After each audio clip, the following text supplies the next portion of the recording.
This is Pet Life Radio. Let's talk pets.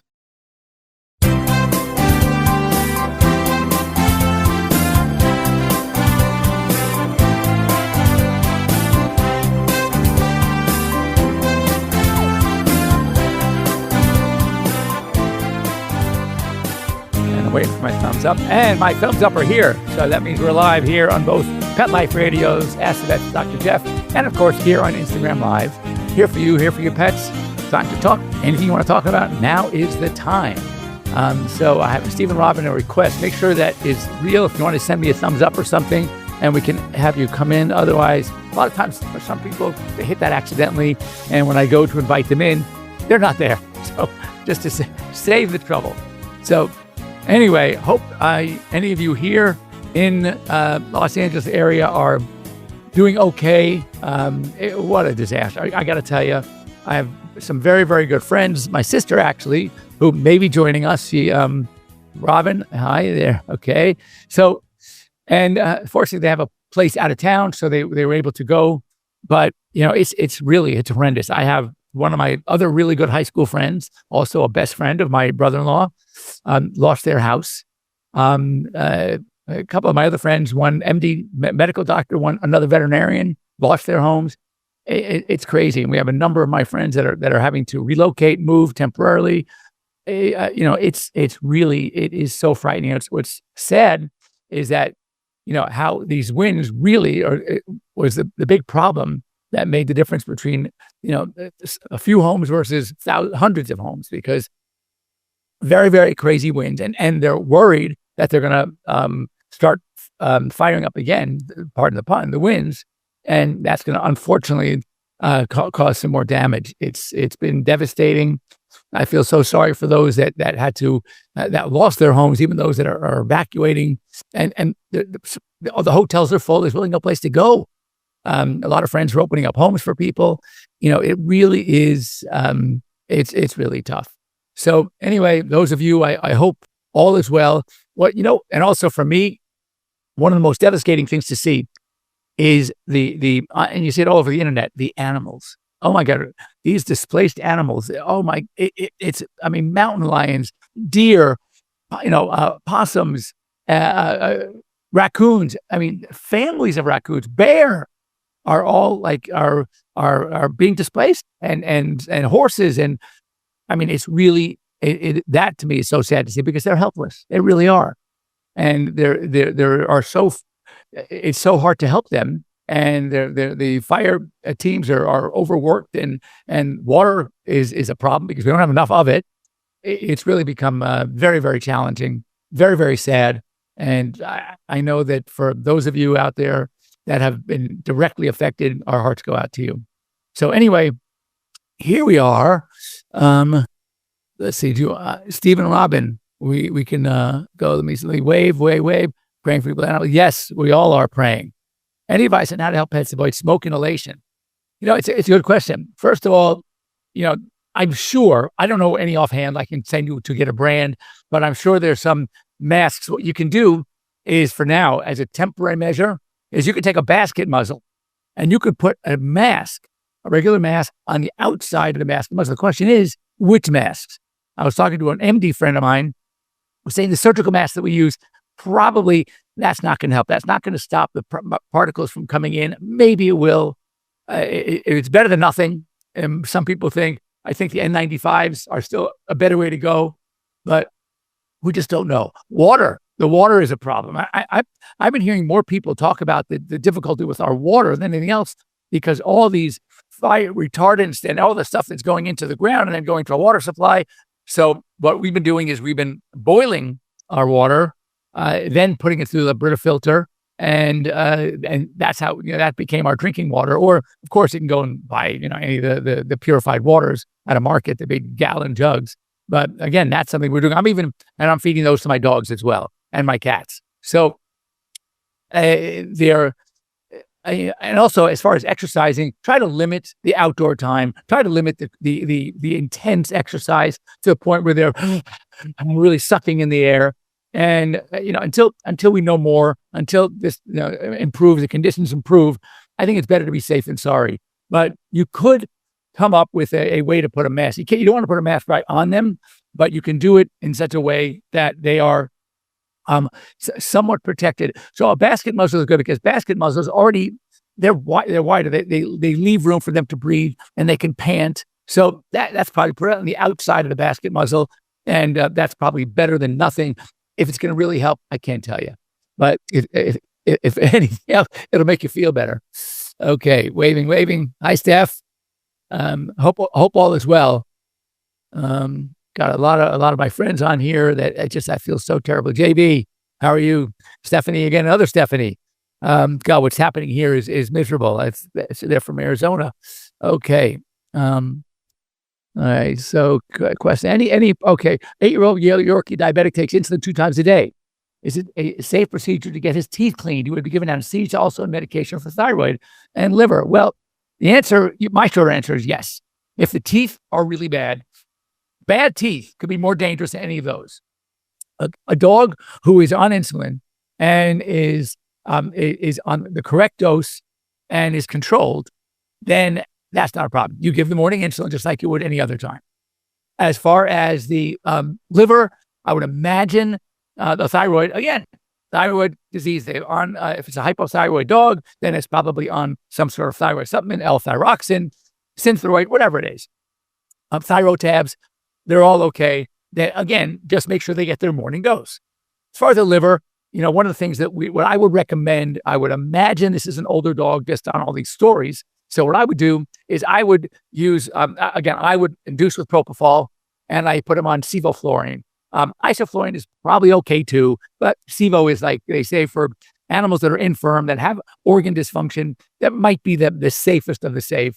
So that's what I would do. Of course, on IV fluids, monitoring all the things that we do anyway. So that's sort of how I would take that. I do not take other diseases or age to be the things. And what are we saying here? Yes, Kelsey. Hello, Kelsey. So yes, dental cleanings on 19-year-old pets. Absolutely, they do great. I remember back in the day, we'd talk about thyroid before there was the radioactive I-131. I used to do thyroid surgery on these animals, on these cats and dogs. I remember I had an 18-year-old cat that I removed the thyroid and the cat did fine. So yes, age is not a disease. Some of these things are modern anesthetics, and we are so much more comfortable in knowing how to manage them, how to administer, what to watch, etc. That I won't not do something that's necessary just because the liver problem, or just because hyperthyroid, or just because hypothyroid, or just because diabetes. It all, we of course we respect those diseases and conditions, and we make adjustments as needed. But I'm not going to not do something that's necessary. Now, if it's an elective procedure, a different story. If that was that lipoma or a wart, I don't think we'd have to, I would do it. But really bad teeth, that could be a problem, and it could be worse. So yes, I would go ahead. And Kelsey, thank you. Hope you're well. Say hi to your dad, by the way. Okay, so JB, you're safe. I know. I mean, many of us that live in the West LA area are sitting on pins and needles.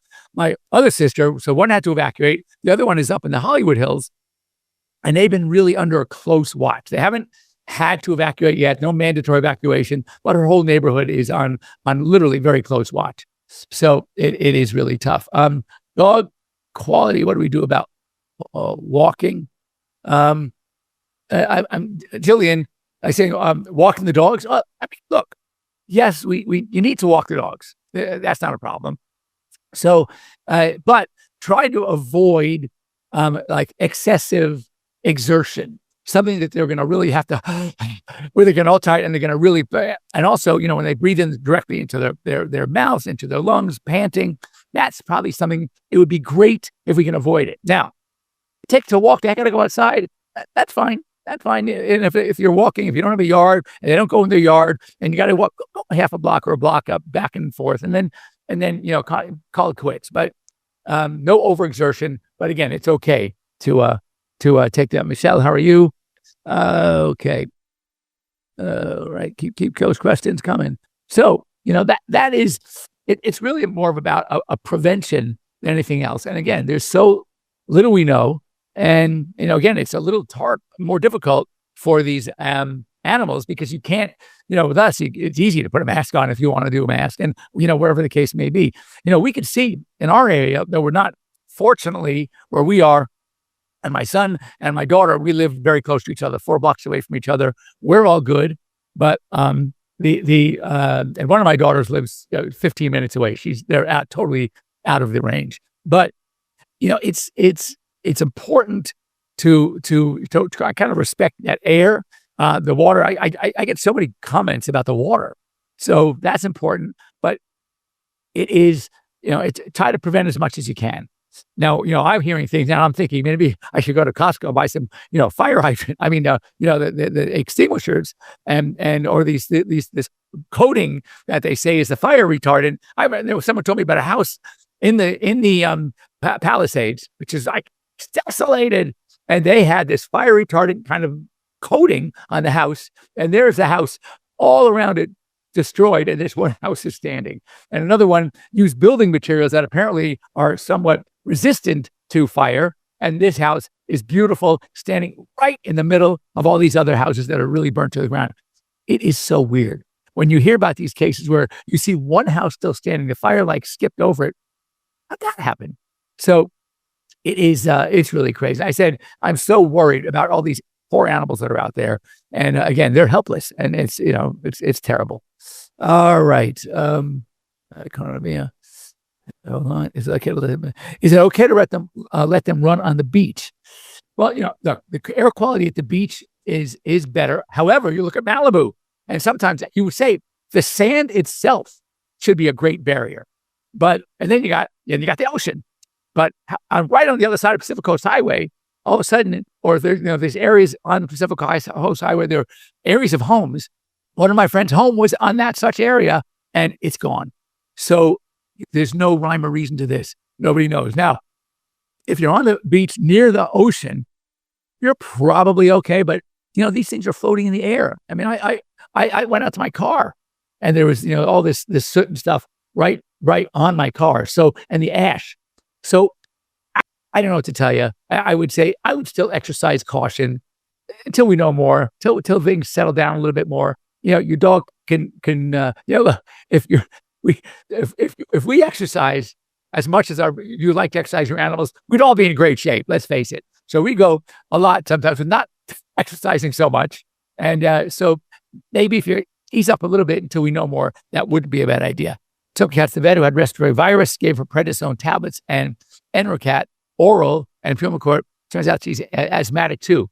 9 years vaccinated indoors. So, well, first of all, if it was just a virus, I'm not a big fan of prednisone, but I will tell you, it wouldn't surprise me that it is asthma because we see that. And these other things that they're using, Pulmicort, that sounds like it's something, cortisone also, prednisone, but I would say that for an asthmatic, I like that. Also, one thing you can add to that, just to maybe lessen the dose of the oral steroids, even though I will say that it seems like cats are much more tolerant to steroids than dogs and then people also.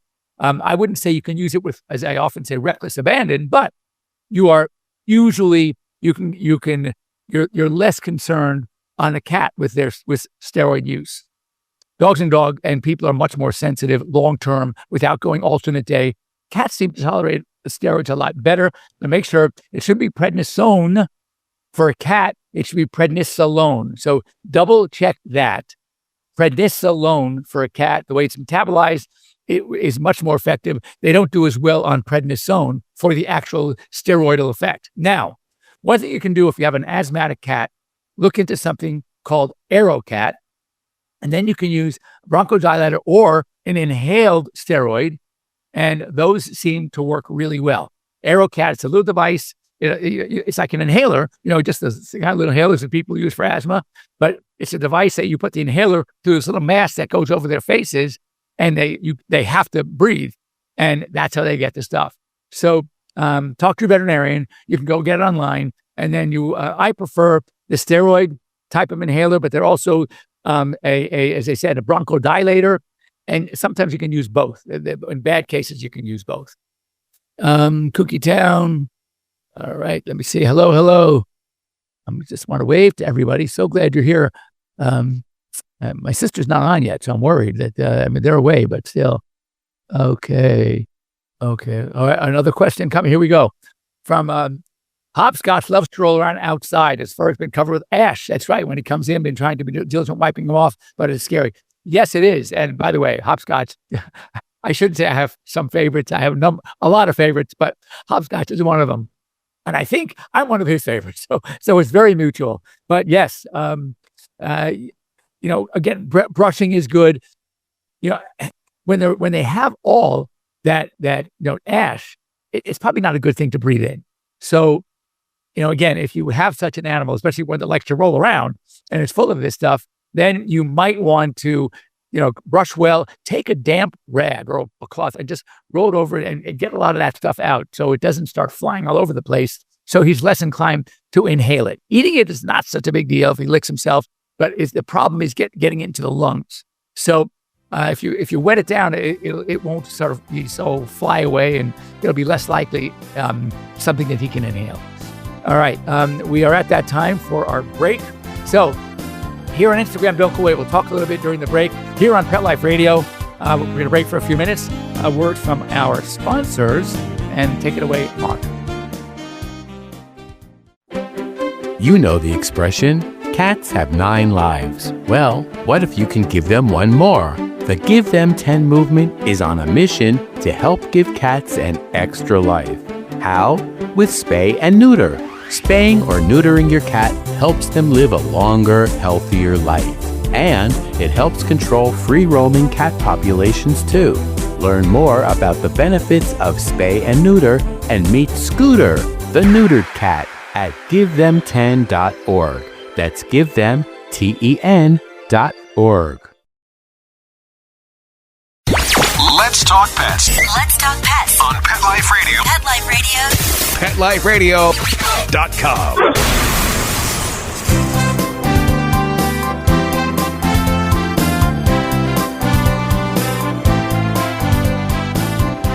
And we're back live here. And I was talking about the VMX, which is a big trade show coming up at the end of January. It's usually the second week of January, which I prefer. Why? Because at the end of January, annually, is the Colorado Veterinary Medical Association SCICE. The SCICE meeting is Ski CE. It is the greatest. I happened upon it accidentally about 7 years ago, and it's the best. So it's always great topics, great speaker, sometimes a group of speakers, sometimes it's one on a very specific in-depth topic or topics. And, but you start at 6:30 a.m. for a light continental type breakfast. Then we go 7 to 9 session. It's a single session for everybody. Then we go to 9 to 4 slopes. What can be better? And then I'm a snowboarder. So much fun. And then you come back at 7 to 4, and then 4 to 6 more session, and then you're free on your own for dinner. It is such a great, and it's such a relaxed group. Everybody has so much fun, and so many people know each other for so long from returning.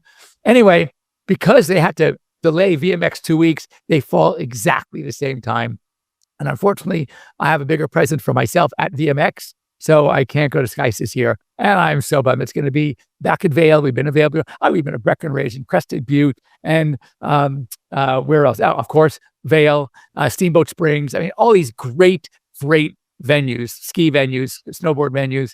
Anyway, I'm kind of bummed that I'm going to miss it this year, but I will be back next year. And then also, because of that, the fact that VMX is 2 weeks late, then always a month later, roughly, is in Las Vegas, is Western Vet Conference.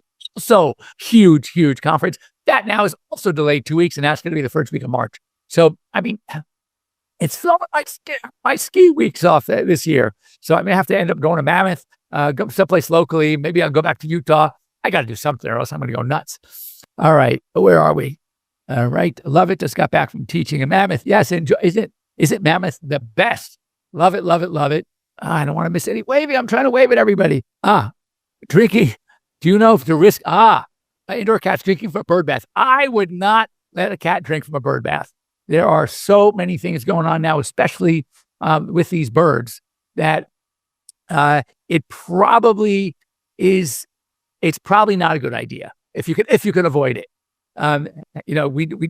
Cats for sure, because we know that outdoor cats are at risk to some of these viruses, like the H5N1, which is a biggie.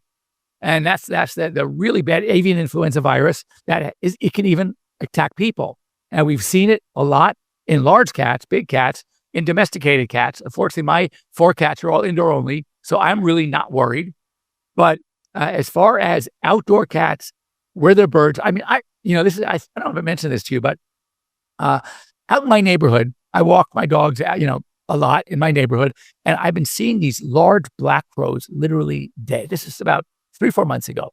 And I'm thinking, first one you see could be a million reasons. Then I'm seeing another one over here on someone's front lawn or one in the middle of the street. I thought that was really weird. And I thought to myself, it's got to be some illness because it was too many. And as I said, it was kind of like Alfred Hitchcock's The Birds. Well, I mean, there were thousands in trees. It's crazy. Anyway, now I was doing some work because I was on Inside Edition about a week ago talking about the H5N1 influenza virus. And I realized, I'll bet you that's what it was. It was affecting the birds, and that's what it does.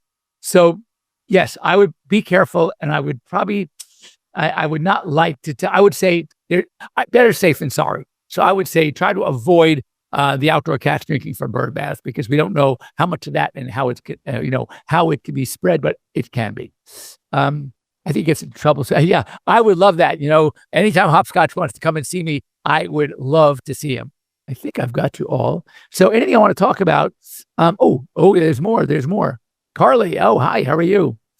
Okay, a lot of waves. New York Yankee.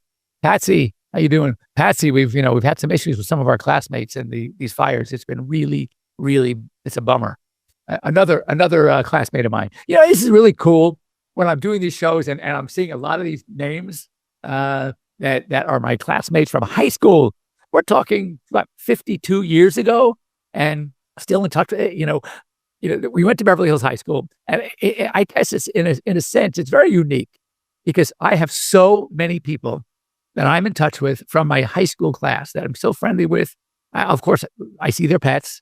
I'm the only veterinarian in my graduating class. So I think that might have, not only am I the only veterinarian in my era, which is so weird, which let's say from my sister who graduated in 70 to my little brother graduated in 75.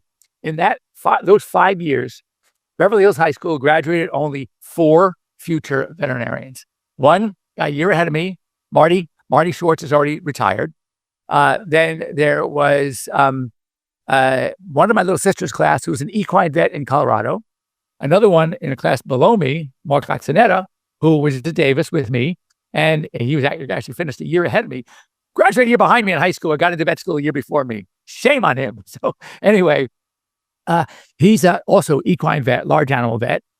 And that was it, 4 of us. So I'm the only veterinarian from that 5-year spread, I'm sure more, practicing in Los Angeles. And that's why I think I see from my both sisters' class, my brother's class, my class, which is kind of fun. In fact, it's so funny because if they come in and they say, "Oh, I know Jeff from high school," the receptionist saying, "Yeah, well, you and everybody else." So, but anyway, no, it's great. I love it, love it, love it, love it. So we are a very interesting class, and that many of us still keep in touch with each other. So I wanted to say something about, we had a case also recently about a tumor that I recommended that we take this tumor off, and the dog had terrible teeth. So this is where the difference between academic approach and a practical approach. And I say all the time, I'm a practical guy. I'm not. You got to think out a case. So here's a scenario: a middle-aged dog comes in with a mass on his back. I can feel it. I didn't like it. I said, "Look, teeth are terrible. I can see 2 teeth absolutely needed to be extracted. Instead of sitting and sticking a needle in this thing, 50% of needle aspirates come back inconclusive. We want to take it off anyway. So let's schedule a dentistry and we'll take the mass off, and then I'll have it biopsy. That way we'll know for sure what it is." Okay. And that's my approach. So this was a rescue dog. And of course, with rescues, I'm trying to really conserve the dollars because they don't have a lot of money. So I'm trying to be very, very practical. Well, the dog, in the meantime, a week later gets adopted out.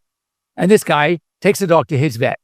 I'm not going to mention who the vet is. I know who it is. And I was so dissatisfied with what they did. First, they did a needle aspirate. Well, the needle aspirate came back and it was a tumor.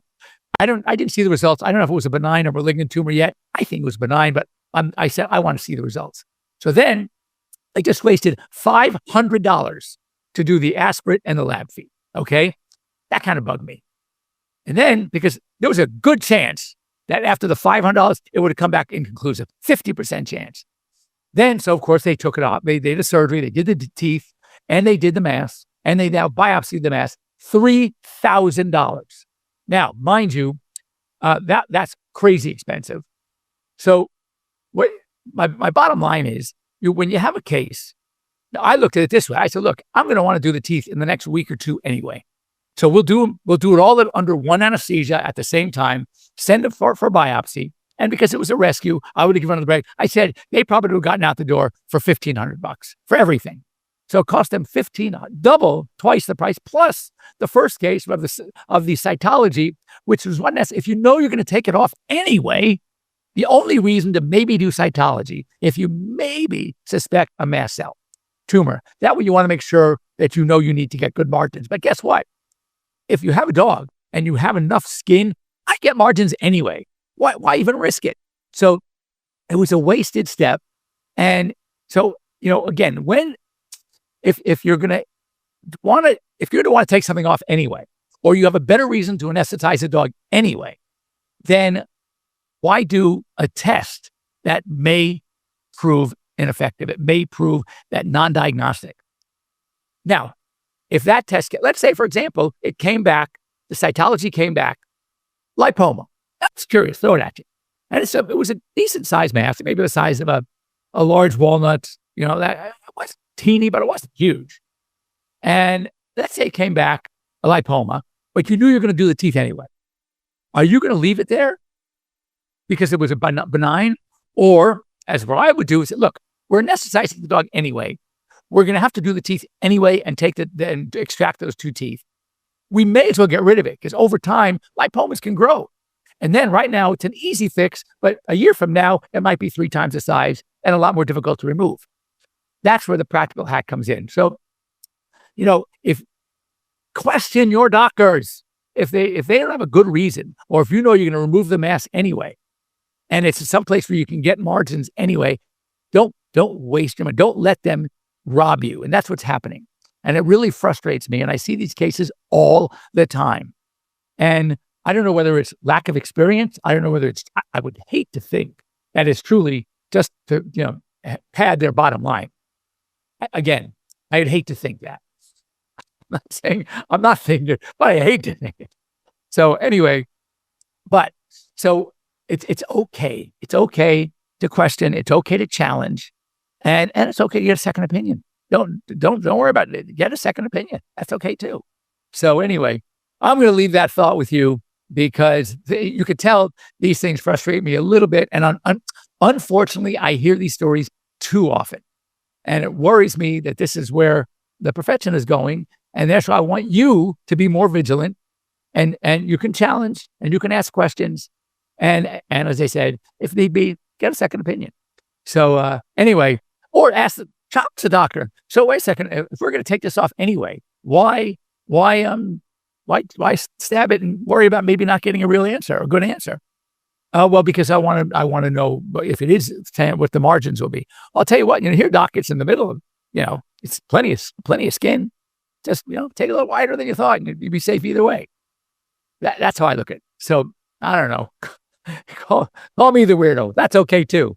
But it's been working well for me for 40 years, and I think I'm going to continue doing it. So, and it reminds me of a cute story. A lot of times these old breeders, and I get a vaccine schedule, and they are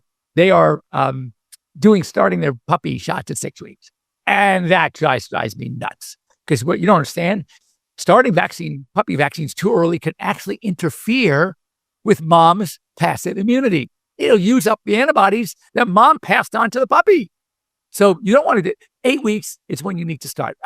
where I start at 7, if I had no pre-history, maybe we don't know if it was, if it was a rescue, we don't know if it was a nurse, we don't know anything.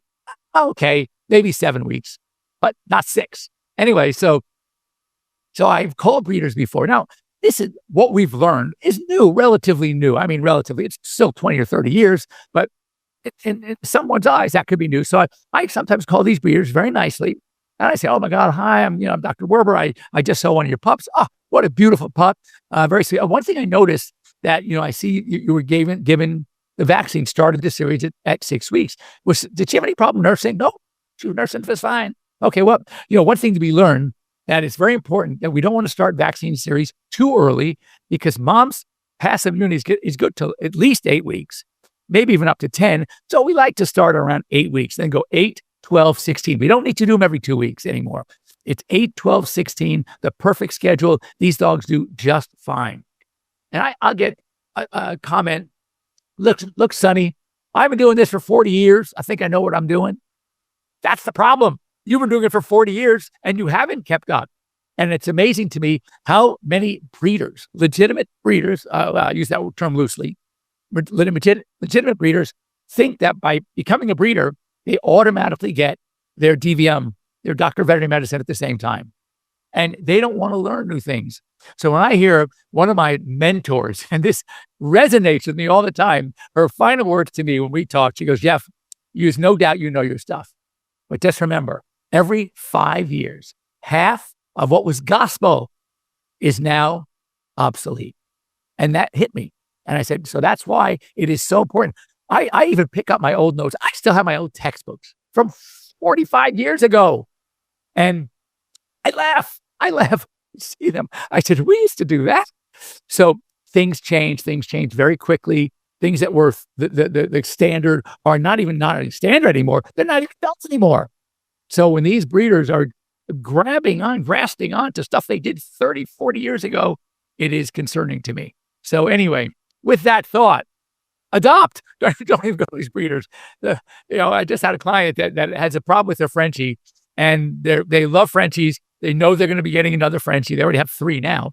And I said, look, this is going to be a problem with this dog. I don't want to go into it. But I said, you're going to get another Frenchie. Oh, 100% we're going to. I said, you know what? Maybe this time, go to Frenchie, one of the Frenchie adoptions, one of the because there are so many breed-specific rescues that, these Frenchie Club, this Golden Retriever Club, you can go there and get an amazing, healthy, great dog.